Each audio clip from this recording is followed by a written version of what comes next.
This is a vast, uncompromising land that turns everyday battlers into heroes and legends. They breed them tough in the outback, and the men and women who live on these cattle stations are some of the toughest in the world. But every year they open their land and hearts to people from the city. Around 120 city slickers jumped into the saddle and drove 700 head of cattle to reenact the outback tale of a rogue drover. This is part of the 3-week Harry Redford cattle drive, and it's the ultimate, authentic, true blue, fair income Aussie outback experience. Some of Australia's most experienced drovers take visitors through the twists of the rugged Redford Trail, reliving one of the world's greatest cattle duffing drives known to man. Original boss drover Bob Marshall, who last year broke his leg just before the drive, was back on the route this year. Bob, who's now 74, left school at the age of 15 to pursue his passion. When you're droving, you look after the cattle first, and then the horses, and then the people. The men come last. It's all about the cattle, yeah. Bob says he reckons there's more in it for the tourists than they expect. We get a lot of city folk that can't ride horses, and we're quite proud of our horses that are quiet. We haven't had a bad accident in 12 years now, and yeah, seeing some of the people sort of ask you, when you stop a horse you pull its reins, but this young fella said one day, which pedal do you push for the brake? That'd probably be one of the funniest things I've ever heard said. Former city slicker Chrissy Knott first joined the drove as a tourist 13 years ago after a travel story in a newspaper piqued her interest. Now she's the Harry Redford cattle drive camp hostess, making sure everyone is fed, watered and happy. Former Aramek Shire Mayor Gary Peoples was instrumental in getting the original drove off the ground over a decade ago. He's now the teamster, and his role is to drive the chuck wagon, which carries an authentic drover's lunch of silverside sandwiches and billy tea. I tell you what, I don't fancy that food. I would like to do that. I'm very happy doing what I'm doing, to be honest. I would like to just leave all of work behind and then go around, live in the outbacks for 3 weeks and see what it's like. Well, it's a nice way for them to discover that 50 hours a week isn't maybe it's not so bad compared to that.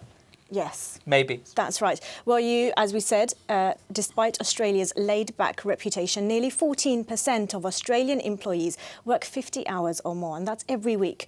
Now, to put that into perspective, in the rest of the developed world, an average of 9% of people work those hours. Wow. Somehow workaholicism, something like that, is viewed as a highly respectable addiction. Pushing yourself beyond the limit is often seen as worthy of praise. But limits are good, argues our next guest. Assalamu alaikum and welcome to Living the Life, Malik Muhammad. Salam. Thank you so much for joining us. Thank you for inviting me. It's always good to be here with you on the sofa. It's an absolute pleasure to have you here, by the way. I must comment, you look wonderful, very well dressed. I love your tie as well. It's You're brilliant. most kind. So I wanted to ask you, we're just reflecting on that Australia Yes. story, obviously. A lot of people are quite daunted about, taking time out. They're quite proud of that hard-working lifestyle. How can that be somehow detrimental? It's really about being effective, working effectively rather than working hard. I see. You can be trying to push a stone and you're pushing it very hard, but if there's no movement, then you're not being effective. So working hard is overrated. I suggest that we work effectively. And we do this in three basic tips for our viewers. Okay. 1, plan your day. I love this, the 3 tips. This Right? is brilliant, yeah. Yes. Plan your day. Have a rough idea Yeah. of what you want to achieve in any given day. Secondly, spend time with friends and family. We have to find ways to relax in this ever-present and fast rat race kind of world. And so the more we relax, the endorphins in our brain, the cells in our body are allowed to become rejuvenated, and we become more effective when we rest. And thirdly, find ways to develop our mind, whether it be through prayer or any other form of relaxation. But we need to find some me time for ourselves in any given day. Well, Malik, it's interesting that you say this, spend more time with your family, spend time in Absolutely. things like meditation and prayer, because often workaholicism comes about because we're trying to fill other gaps in our life. Isn't that right? It is true. In many ways, we occupy our time with work because of sometimes shortcomings in our lives. We're trying to escape certain things.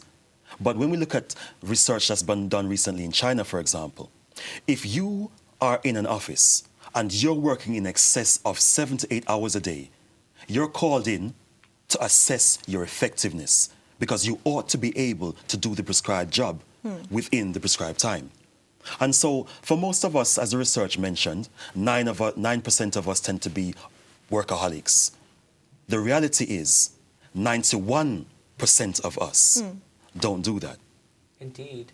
Now, that's interesting that you say that because, I mean, I know so many people, I mean, I can think of many people, even in my own family, who work way more than the ascribed time. So their contract will say 37 or 40 hours a week, but they'll end up doing 50. It's just a number to them. You know, they feel like they need to show, they need to be there for a longer time. It's almost like a pretense. You know, it's almost like a show that, yes, I am here, I'm working overtime on a regular basis. If you know people who have this kind of affliction almost, right? Yes. How can we help them to break free of that kind of workaholism? I think, first of all, it's accepting, having the person or encouraging them to accept that there is a problem here. And that can be done by looking at the results that they get based on the amount of hours that they put in. So love, tender care is essential. Secondly, being pragmatic. The more time you spend away from family and friends, etc., you are using up a certain amount of time in your life in every day. And we all have just under 24 hours to achieve what we have to achieve. So I keep going back to the point of being effective. And we can encourage friends and family by presenting them with certain hobbies, creating more family time. And thirdly, looking at their own goals and visions. Because there are things that you want to do for yourself, going back to the me time that I mentioned earlier on. And of course, me time and family time. It's the summer holidays coming up. Yes, so a lot of workaholics around the world are getting very nervous right now because this means taking time away from your desk. Is it better to take short holidays throughout the year, but frequently, or to take one long, well-deserved rest? I'm an advocate of mini breaks. Even if you take 1 day out of 31 days, it's better because your body needs time to deal with the ebb and flow of life. And so if you only have 2 weeks out of the year, you then focus all of your being on those 2 weeks, then you're miserable for the other 50. So I advocate mini breaks and quality time as opposed to quantity. It's all about quality. I tell you what, Malik, I take mini breaks almost every day. It's fantastic. You know, it's interesting though because I know so many people who, you know, they have annual leave. They have maybe most contracts. If you work for a full-time company, you'll have something like you know 20 days off or 25 days off or something like that. On average. A lot of people just kind of hoard that and then just build it over time. What are they building it for? I mean, they just kind of get. I mean, if you keep getting an extra 2 or 3 days annual leave every day, so if it carries over, then, I mean, if you're never using it, what's the point of it really, isn't it? Yeah, and the matter of fact is that we become less productive the more stressed we become. Absolutely. The more stressed we are. And so we have this beautiful gift of life that we're blessed with by Allah.